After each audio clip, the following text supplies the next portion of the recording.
امان میں محفوظ فرمائے۔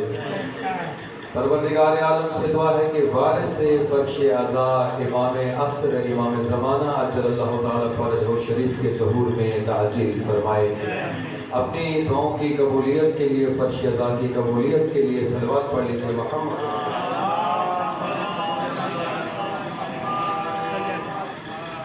وقت کے سیلاب میں ہر خشک و تر بہہ جائے گا، وقت کے سیلاب میں ہر خشک و تر بہہ جائے گا، ہاں مگر نام حسین ابن علی رہ جائے گا۔ یہ وہ ذکر ہے، یہ وہ عبادت ہے کہ ہم موجود نہ تھے تب بھی یہ ذکر تھا، آج ہم موجود ہیں تب بھی یہ ذکر ہو رہا ہے، اور کل ہم نہیں ہوں گے لیکن یہ ذکر جاری رہے گا۔ پروردگار عالم اپنے مقدس کتاب قرآن میں ارشاد فرماتا ہے فَاذْكُرُونِي أَذْكُرْكُمْ، اے بندگان خدا تم میرا ذکر کرو میں تمہارا ذکر کروں گا۔ جو اللہ کا ذکر کرتا ہے اللہ دنیا میں کم از کم اس کو اس کا اجر یہ دیتا ہے کہ ہر اللہ کے ذکر کرنے والے کا ذکر پروردگار خود کرتا ہے۔ تو میں کیوں نہ کہوں کہ وہ ہستی کہ جس نے نوکے نیزہ پر اللہ کا ذکر کیا ہو، وہ ہستی کہ جس نے اپنا سر تن سے جدا کر کے نوکے نیزہ پہ بلند ہو کے اللہ کا ذکر کیا ہو، اب اللہ نے ہر گلی ہر کوچہ ہر چوک میں اس ہستی کا ذکر کروانا ہے، اور اس ہستی کے ذکر کے لیے پروردگار نے ایک ایسے تطہیر القلب انسان پروردگار عالم نے کچھ ایسے پاکیزہ دلوں پاکیزہ زبانوں والے انسان پیدا کیے ہیں جس نے ہر چوک پر ہر بازار میں ہر گلی پر علم امام حسین علم علمدار کربلا اٹھا کے اس نوکے نیزہ پر اللہ کے ذکر کرنے والے کے ذکر کو ہر جگہ بلند کر دیا ہے۔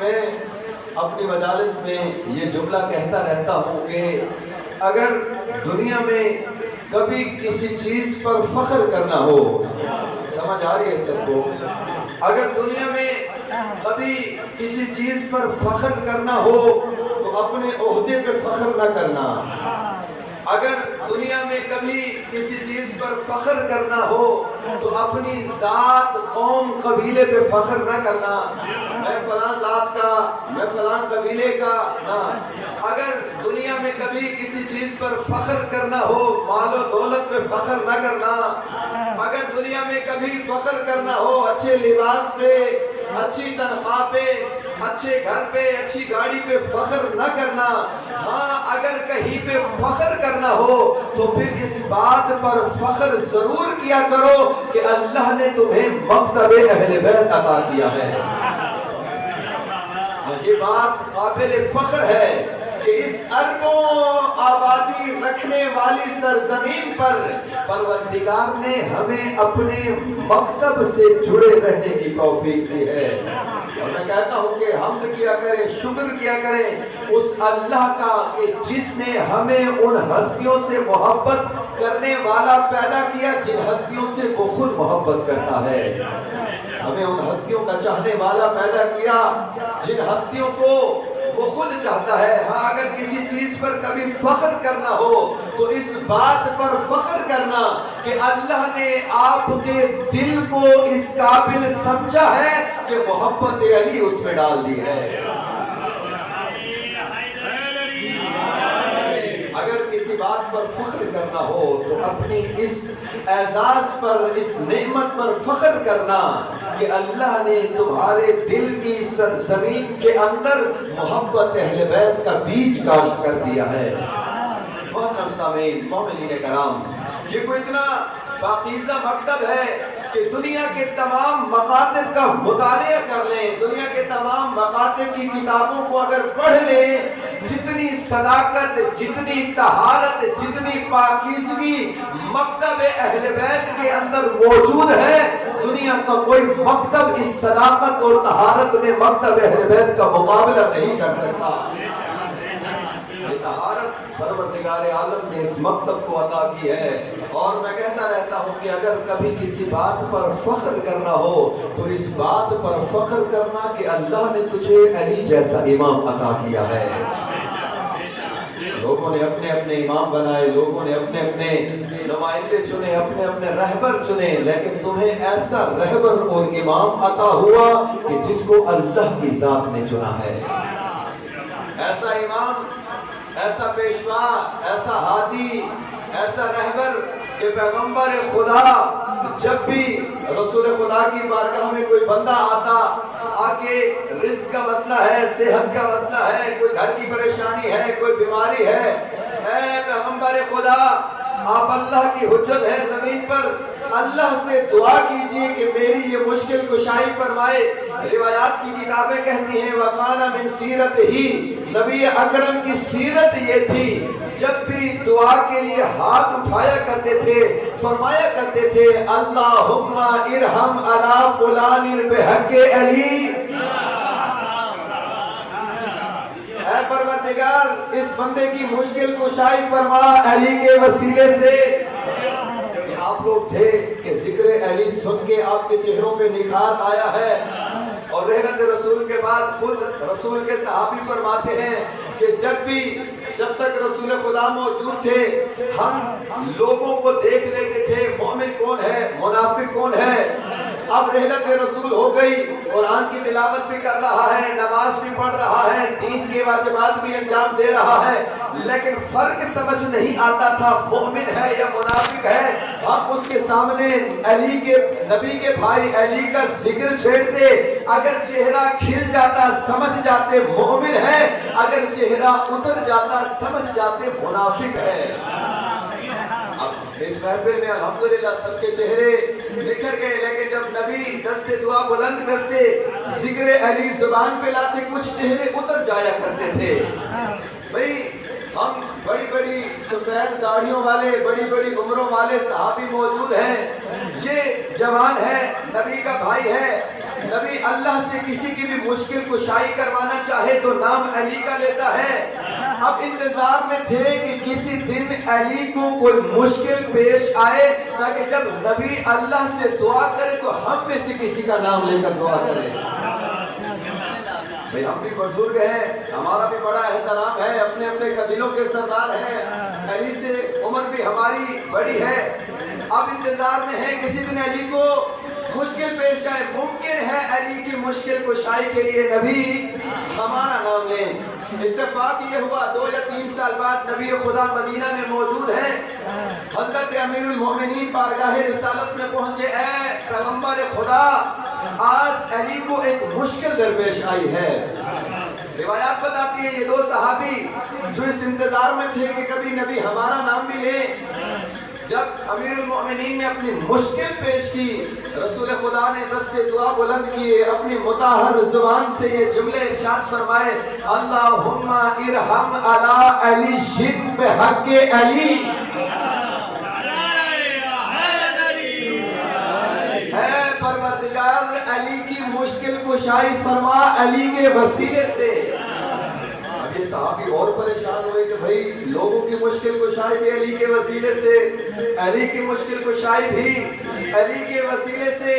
اب اسے رہا نہیں گیا، نبی کی بارگاہ میں پہنچے، اے پیغمبر خدا بڑے بڑے صحابی موجود ہیں لیکن اب ہر دعا میں وسیلہ علی کا لیتے ہیں، نام علی لیتے ہیں، وجہ کیا ہے؟ اب رسول خدا نے فرمایا اے میرے اصحاب یہ تو آپ لوگوں کی حاجت روائی کے لیے میں نام علی لیتا ہوں، اگر مجھ محمد کو اپنی بھی کوئی حاجت اللہ کی بارگاہ سے منظور کروانی ہو میں محمد بھی واسطہ علی کا دیتا ہوں۔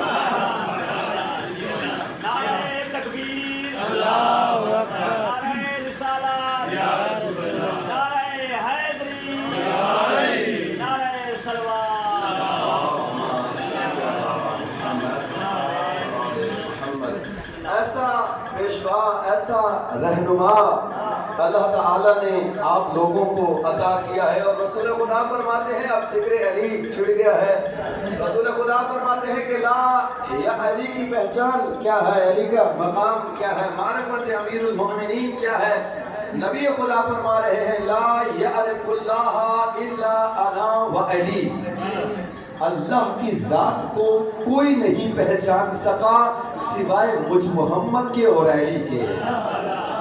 یہ پہلا جملہ، حدیث جاری ہے۔ پھر فرماتے ہیں لا یعرفنی الا اللہ و علی، مجھ محمد کو کوئی نہیں پہچان سکا سوائے اللہ کے اور علی کے۔ اور تیسرے جملے میں ارشاد فرماتے ہیں لا یعرف علی الا اللہ و انا، اور علی کے مقام کو کوئی نہ پہچان سکا سوائے اللہ کے اور مجھ محمد کے۔ ایسا پیشوا، ایسا رہبر، اور خود علی اپنا تعارف کرواتے ہیں اپنی مناجات کے اندر، بیٹھے ہیں پروردگار کی بارگاہ میں اور کہہ رہے ہیں الہی کفا بی عزن ان اکون لکا عبدا۔ علی اپنا تعارف کروا رہے ہیں کہ علی ہے کیا، علی ہے کون؟ پروردگار کی بارگاہ میں فرما رہے ہیں اے اللہ یا الہی، علی کے فخر کے لیے، علی کی عزت کے لیے یہی کافی ہے کہ علی تیرا بندہ ہے، علی تیرا بندہ ہے۔ الہی کفا بی فخرن ان تکون لی ربن، اے اللہ علی کے فخر کے لیے یہی کافی ہے کہ تو علی کا رب ہے۔ اور پھر تیسرا جملہ امام علیہ السلام فرماتے ہیں الہی انتا کما احب فجعلنی کما تحب، اے اللہ تو ویسا ہی ہے جیسا میں چاہتا ہوں، اب مجھے بھی ویسا بنا دے جیسا تو چاہتا ہے۔ علماء کرام فرماتے رہتے ہیں کہ یہ جملہ الہی انتا کما احب، اللہ کے 1,24,000 انبیاء میں سے کسی نے نہیں کہا، جو علی کہہ رہا ہے کہ اے اللہ تو ویسا ہی ہے جیسا علی چاہتا ہے۔ یہ معرفت الہی امیر المؤمنین کو نصیب ہوئی ہے۔ محترم سامعین، مومنین کرام، یہ رہبر، یہ پیشوا، یہ رہنما، یہ امام، یہ حجت جس قوم کو عطا ہوئی ہے، وہ قوم کیوں نہ فخر کرے ولایت علی کے عطا ہونے پر۔ اب یہ تو تھا مولا علی کا کردار، یہ تو تھا رہبر کا کردار، یہ تو تھا پیشوا کا کردار۔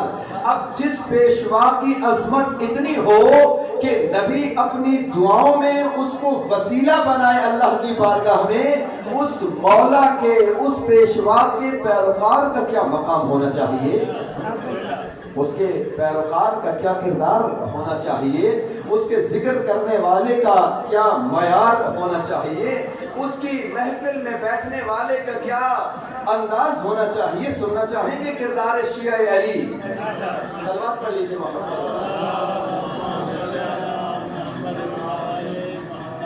شیعہ علی، علی کا کردار سنا، شیعہ علی کیا ہے، کردار کیا ہے علی کے شیعہ کا، معیار کیا ہے، طرز زندگی کیا ہے، گفتگو کا معیار کیا ہے، رہن سہن کا معیار کیا ہے۔ میں صرف ایک شیعہ علی کا کردار بیان کرنا چاہتا ہوں جس کا نام ہے حضرت ابو ذر غفاری۔ یہ آئینہ ہے کردار۔ آج کے شیعہ جس دور سے زندگی گزار رہے ہیں کہ جہاں پر ولایت علی جرم ہے، ہر مومن کی زبان سے اگر یہ لفظ نکلتا ہے، ایسے دور میں زندگی گزارنے کے لیے جس کردار کو آئینہ بنانا ہے، اس کردار کا نام ہے ابو ذر غفاری۔ یہ وہ ہستی ہے، کتابوں میں ملتا ہے کہ رسول خدا صلی اللہ علیہ وآلہ وسلم کی بارگاہ میں ابو ذر غفاری آئے، بڑے فقیر قسم کے انسان تھے، غربت تھی، تنگ دستی تھی، بکریاں چرایا کرتے تھے۔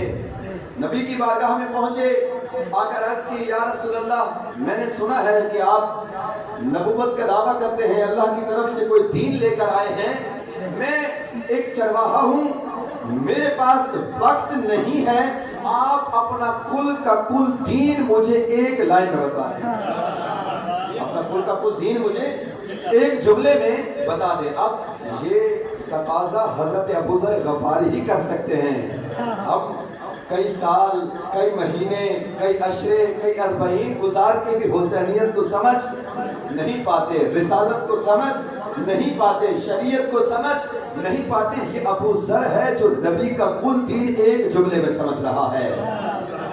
اے رسول خدا، دین بھی سیکھنا ہے اور وقت بھی نہیں ہے. کل کا کل دین مجھے ایک جملے میں بتائیے. رسول خدا وما ینطق عن الہویٰ، وہ زبان جو اللہ کے حکم کے سوا بولتی نہیں تھی، اب اس زبان سے ایک یا دو جملے عرض ہوئے، بیان ہوئے.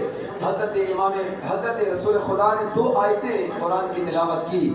وَمَن يَعْمَلْ مِثْقَالَ ذَرَّةٍ خَيْرًا يَرَهُ وَمَن يَعْمَلْ مِثْقَالَ ذَرَّةٍ شَرًّا يَرَهُ. اے ابو ذر، میرا کل کا کل دین یہ ہے کہ اس زندگی کے اندر، اس دورانیہ حیات کے اندر، اس دنیا کے اندر جو بھی ذرا برابر نیکی کرو گے قیامت کے دن سامنا کرنا پڑے گا، اور ذرا برابر شر اور برائی انجام دو گے قیامت کے دن بھگتنا پڑے گا. اے ابو ذر، یہ کل دین ہے محمد کا. جب یہ جملے سنے حضرت ابو ذر غفاری نے کہا بس یا رسول اللہ، مجھے کل کا کل دین سمجھ میں آ گیا ہے. اب حضرت ابو ذر غفاری اپنی بکریاں ساتھ لے کے محفل نبوت سے اٹھ کر چلے گئے. باقی صحابی حضرت ابو ذر غفاری پہ ہنسنے لگے کہ ہم سینئر ہیں، ہم مکہ اور مدینہ سے کلاسیں لیتے آ رہے ہیں نبوت کی بارگاہ میں، یہ چرواہا ابھی آیا ہے اور کہہ رہا ہے کل کا کل دین سمجھ میں آ گیا.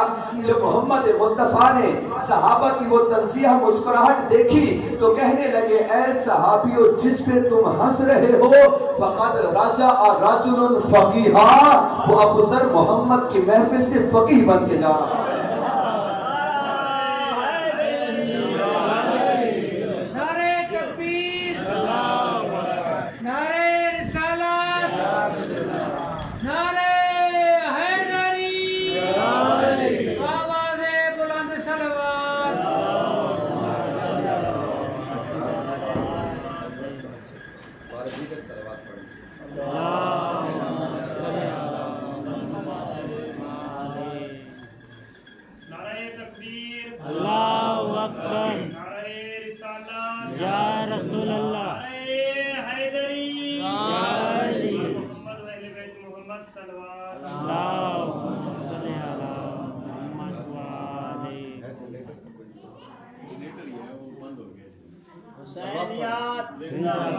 حسینیات زندہ باد، یزیدیات مردہ باد، یزیدیات مردہ باد، نعرہ حیدری یا علی، نعرہ صلوات، اللہم صلی علی محمد وآلہ محمد. حضرت ابو ذر غفاری فقد رجع رجل فقیہا، کہ یہ شخص کیا بن کے جا رہا ہے؟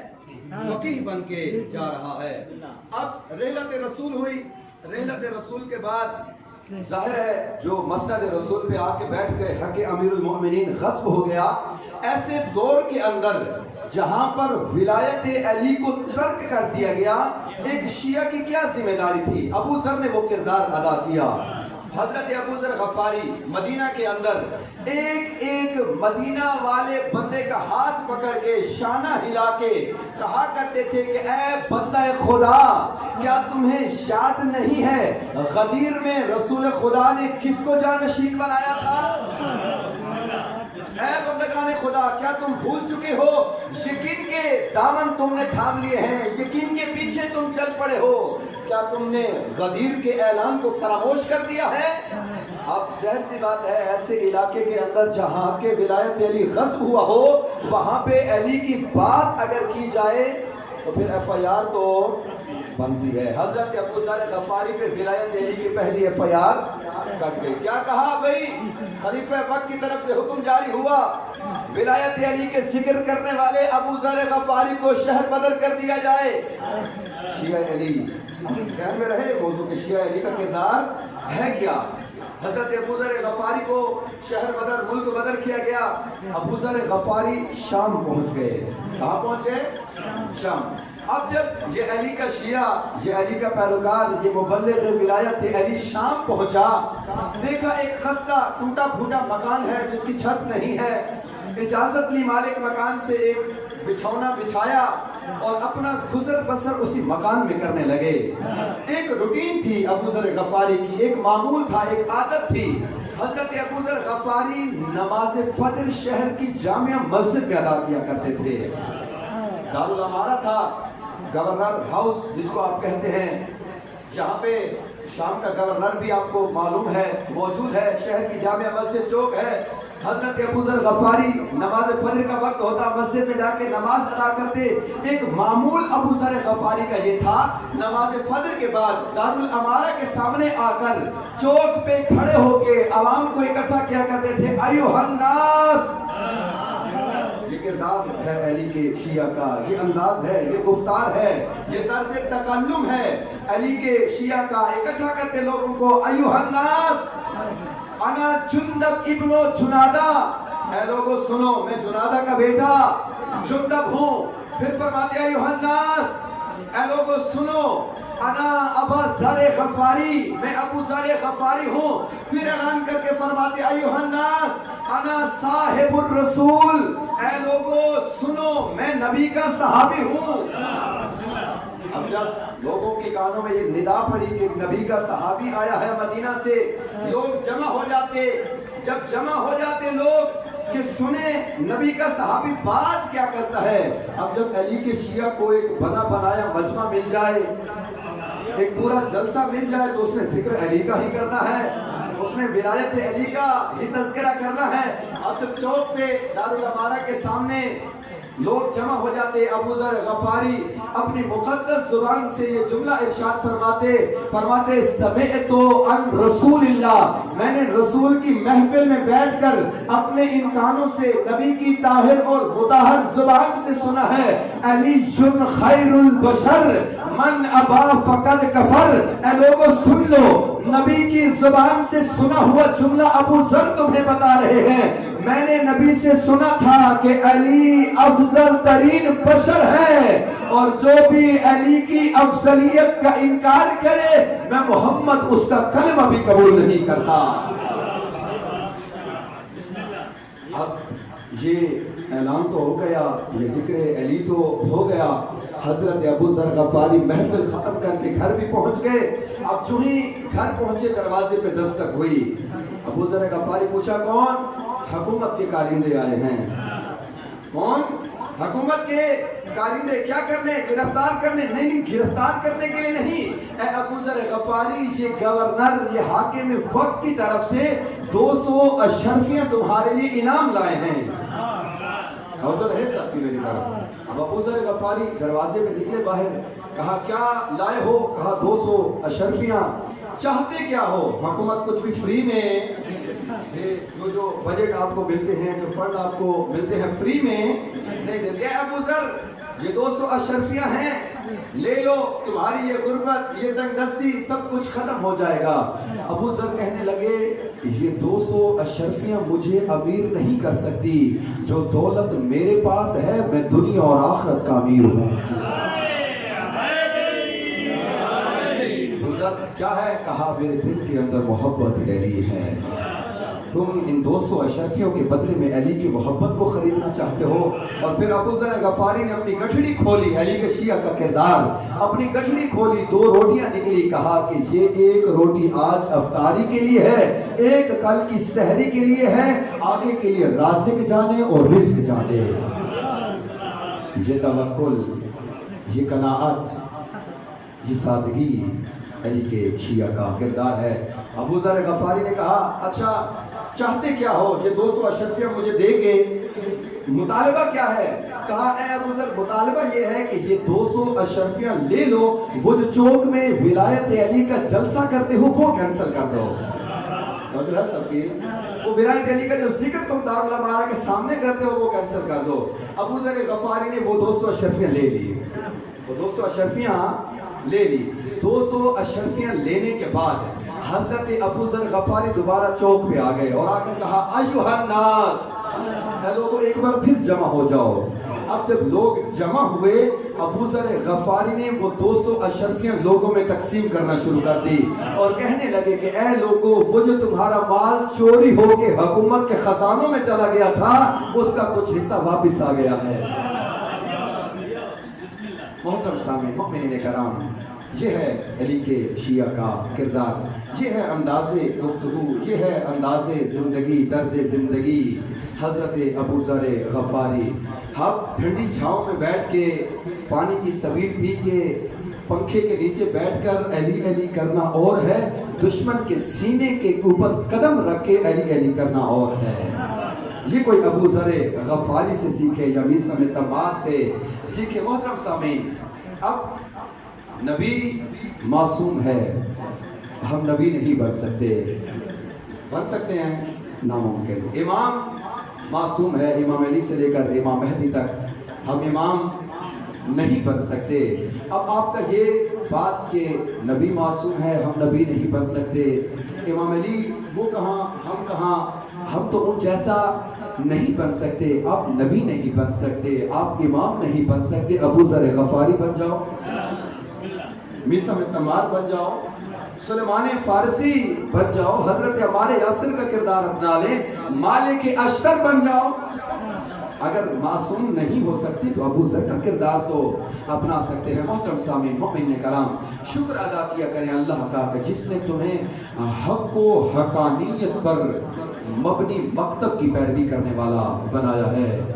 ہر دور کے اندر معرکہ حق و باطل رہا ہے، پوری تاریخ بشریت کے اندر حضرت آدم سے لے کر تا قیام قیامت، تا ظہور امام زمانہ، یہ حق و باطل کی لڑائی رہی ہے۔ آدم و ابلیس، موسیٰ و فرعون، ابراہیم و نمرود، محمد و ابو جہل، علی و امیر شام، حسین و یزید۔ یہ حق و باطل کا معرکہ ہر دور کے اندر ہوتا آیا ہے، لیکن اس حق و باطل کے معرکے کی سب سے عظیم ترین مثال کا نام ہے کربلا، جہاں حق والے کتنے تھے؟ 72، اور باطل کا لشکر روایات کے مطابق 30,000، 80,000، 1,00,000 کچھ ہزار کا یہ لشکر ہے۔ لیکن پروردگار عالم نے قرآن میں یہ ضابطہ رکھا ہے، کم من فیۃ قلیلۃ غلبت فیۃ کثیرۃ باذن اللہ۔ کتنے ہی ایسے قلیل ترین گروہ ہیں جو بڑے بڑے لشکروں پر غالب آ جاتے ہیں، اور کربلا کی اس جنگ نے، کربلا کے اس معرکے نے ایک 72 کا گروہ اس طرح سے یزیدیت کا مقابلہ کرتا ہے کہ قیامت تک کے لیے یزیدیت مردباد ہو جاتی ہے۔ شکر ادا کیا کریں کہ اللہ نے آپ کو حق والے مکتب کا ساتھ دیا ہے۔ محترم سامعین مومنین کرام، یہ کربلا کی جنگ، آج کی یہ مجلسیں، یہ محفلیں کربلا کے نام پہ منعقد ہو رہی ہیں۔ جو مقصد حسین کا مدینہ سے کربلا جانے کا تھا، وہی مقصد اس فرش عزا پہ آنے کا ہے۔ اس عزاداری کا کوئی اور مقصد نہیں ہے۔ آج ہر بندہ اپنا مقصد بتا رہا ہے، کوئی آدھا کھڑا مقصد رومن نال ہے، کوئی آدھا کھڑا مقصد امت بخشوامن نال ہے۔ مقصد کیا ہے عزاداری دا؟ مقصد عزا کیا ہے؟ مقصد عزا وہی ہے جو مقصد کربلا تھا، اور کیا تھا؟ انما خرجت لطلب الاصلاح فی امت جدی۔ کربلا کا مقصد امام نے کیا بیان کیا؟ میں اپنے جد کی امت کی اصلاح کے لیے جا رہا ہوں۔ جو مقصد کربلا کا تھا، اصلاح امت، اصلاح معاشرہ، وہی مقصد اس منبر اور فرش عزا کا بھی ہے، اصلاح امت، اصلاح معاشرہ۔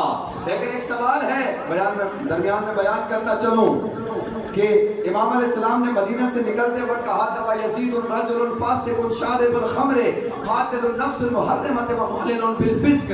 یزید کیا ہے؟ قاتل، فاسق، شرابی، حرمت دین کو پائمال کرنے والا۔ اور امام نے پھر اگلے خطبے میں آ کے فرمایا کہ انما خرجت لطلب الاصلاح فی امت جدی، میں کس کی اصلاح کے لیے جا رہا ہوں؟ توجہ ہے سب کی، میں کس کی اصلاح کے لیے جا رہا ہوں؟ امت کی۔ بھئی فاسق کون ہے؟ بولیے میرے ساتھ، فاسق کون ہے؟ یزید۔ فاجر کون ہے؟ یزید۔ حرمت قرآن کون پائمال کر رہا ہے؟ یزید۔ شراب خار کون ہے؟ یزید۔ تو پھر اصلاح کی ضرورت یزید کو ہے یا امت کو ہے؟ اس اصلاح کی ضرورت فاسق کو ہوتی ہے، فاجر کو ہوتی ہے، حرمت پائمال کرنے والے کو ہوتی ہے۔ امام فرما رہے ہیں میں امت کی اصلاح کے لیے جا رہا ہوں۔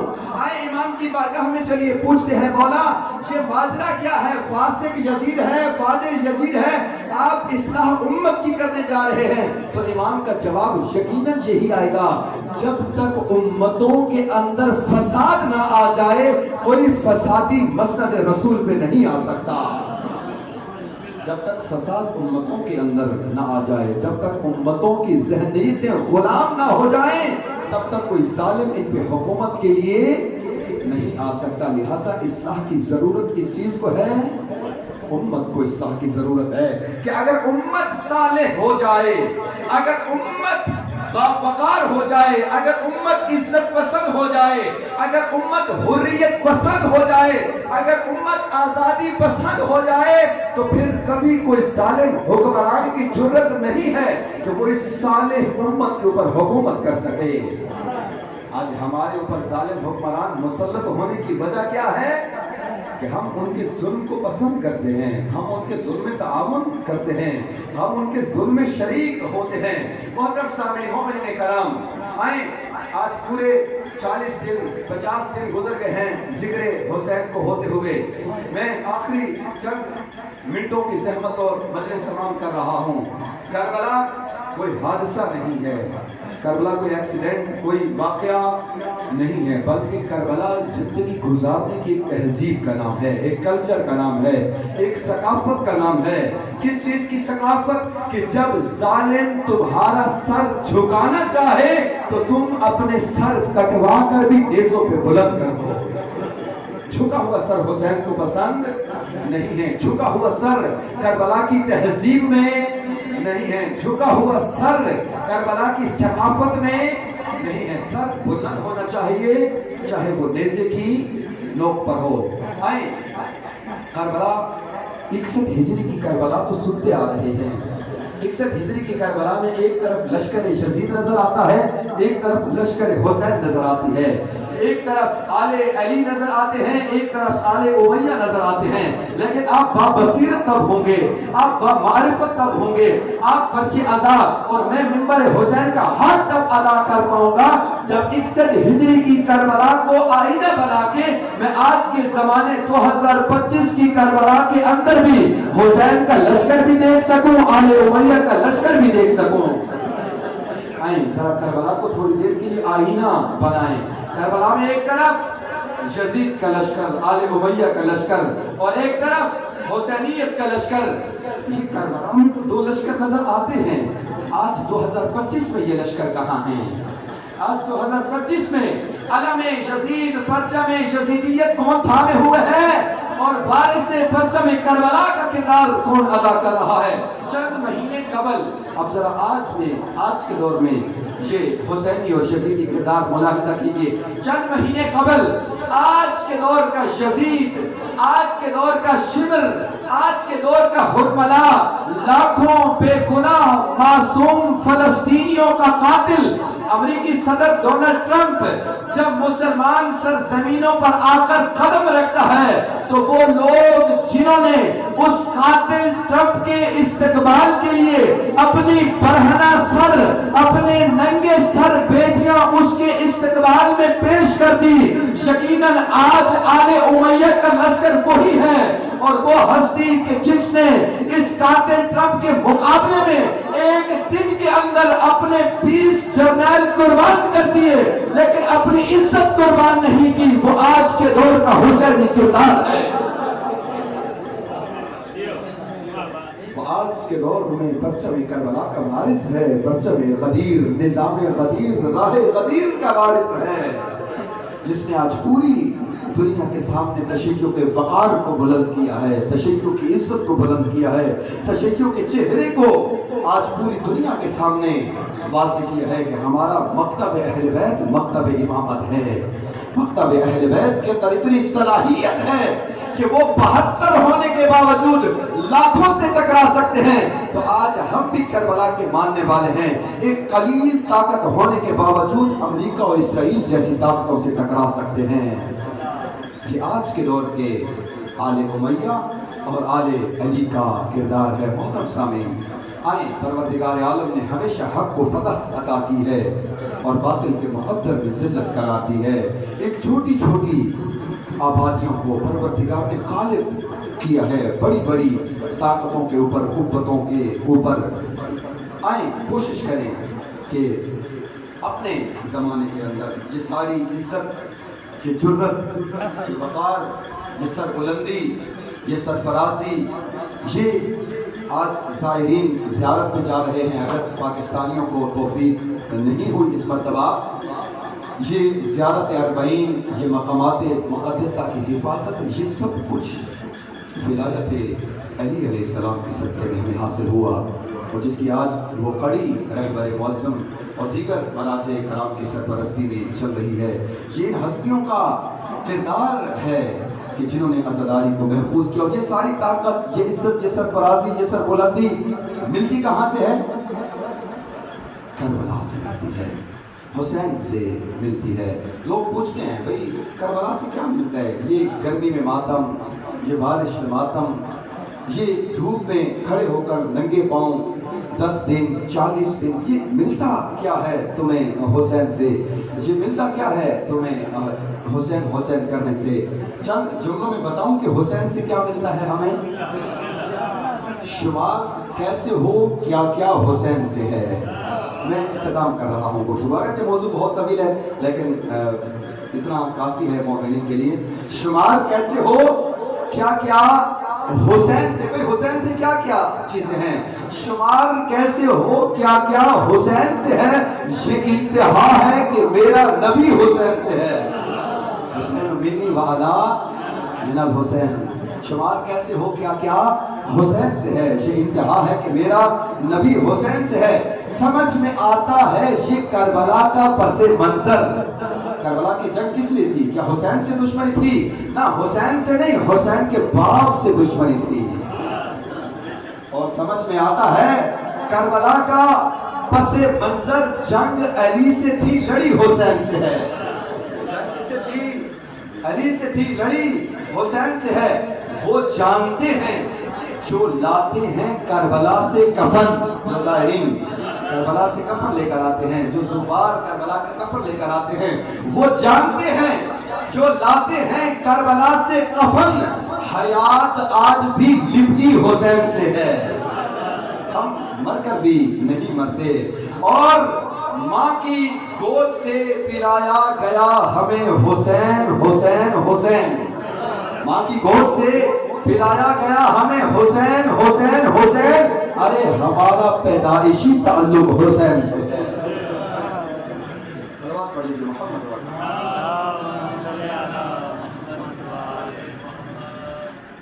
محترم سامعین، مومنین کرام، کربلا ایک بحر و سمندر کا نام ہے جس کے ہر کنارے پہ ایک مختلف منظر نظر آتا ہے۔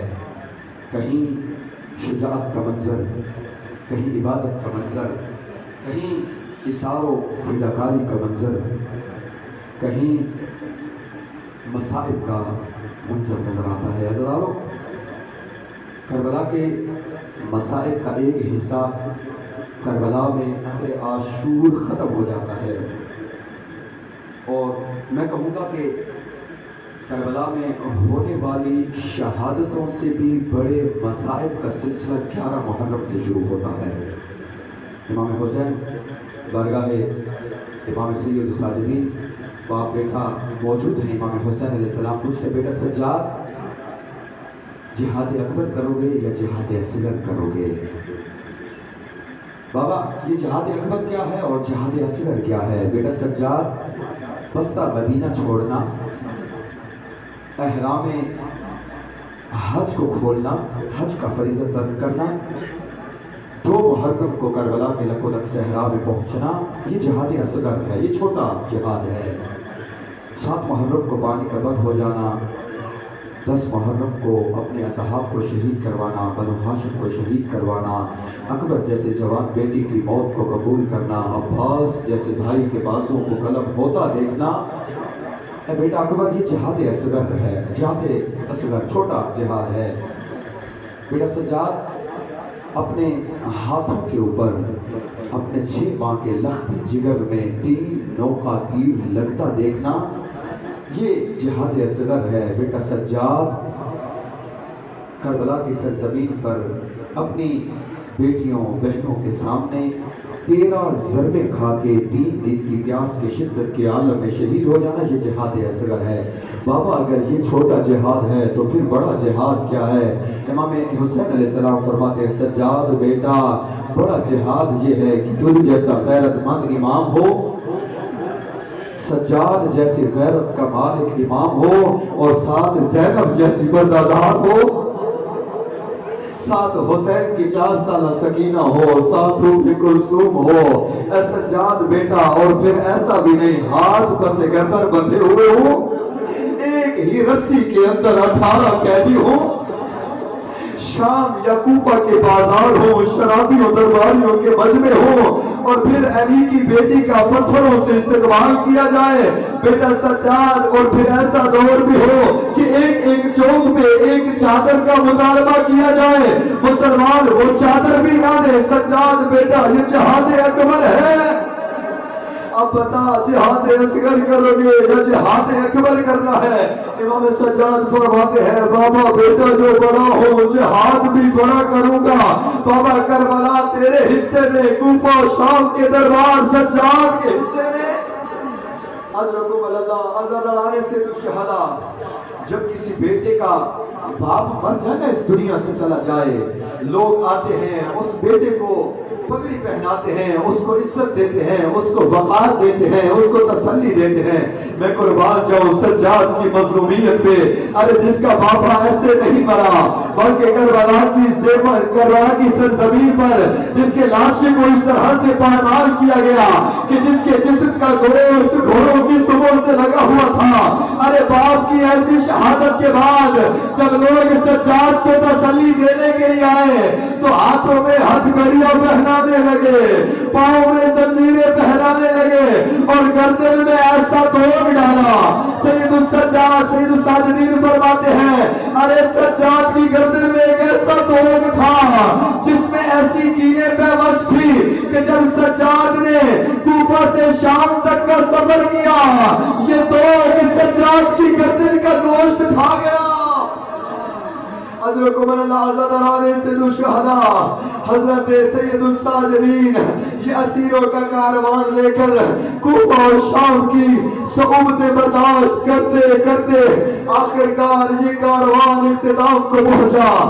کہتے رہا ہوئی امام سجاد مدینہ پہنچے، ایک صحابی آگے کہتا ہے مولا سجاد آج کربلا کو 35 سال گزر گئے ہیں، آپ کی آنکھوں کا گریہ ختم نہیں ہوا۔ مولا سجاد کون سا منظر ہے جو آپ کو خون کے آنسو رلاتا ہے؟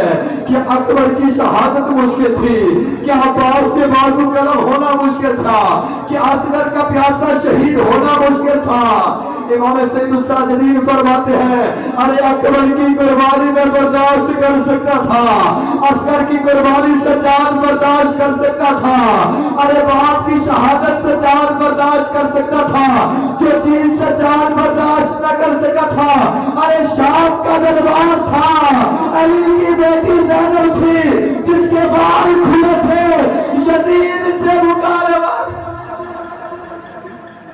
الا لعنت اللہ علی القوم الظالمین فسيعلم الذين ظلموا أي منقلب ينقلبون إن لله وإنا إليه راجعون۔